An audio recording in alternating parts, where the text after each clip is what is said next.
நிகழும் வாழ்வின் நிகழ்வு சிலரின் சிந்தனைகளை இதுபோல் சிதைத்து விடலாம். சிதைந்த சிந்தனை சிலரின் மனதில் வன்மத்தை விதைத்து விடலாம். ஆனால் எதிர்காலம் மனிதனின் சிதைந்த சிந்தனைக்கு வழிவகுக்குமா? நடவாது.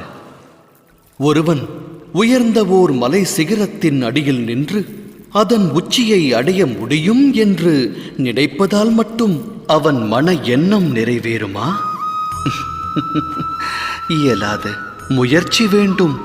மலையின் சிகரத்தை அடைய முயற்சிக்கையில் தடைகள் உருவாகலாம்.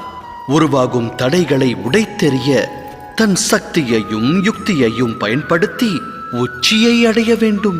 சூழலுக்கேற்ப வாழ பழக வேண்டும். வன்மம் அவன் மனதில் விருட்சமாக எழுந்தால் லட்சியத்தை எட்ட நிச்சயம் முடியாது. இறைவனை மனதில் நிறுத்தி எதையும் தொடங்க வேண்டும். இது அனைவரின் வாழ்விற்குமான அறிவுரை அல்லவா? சத்திய நெறியில் வாழ்வதை விட்டு இருள் பற்றிய வழியில் பற்றுதல் கொண்டால் மனிதனின் வாழ்வு அதன் பிறகு வெற்று புள்ளியாகும். அதோடு முற்றுப்புள்ளியாகும்.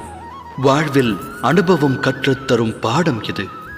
அப்படியென்றால் வாழ்வின் பாதை எதுவாக வேண்டும்? அமைதியும் நிம்மதியும் மற்ற இருளான பாதையா, இல்லை ஒளி பொருந்திய இறைவனின் மார்க்கமா? சிந்தித்து தேர்ந்தெடுங்கள்.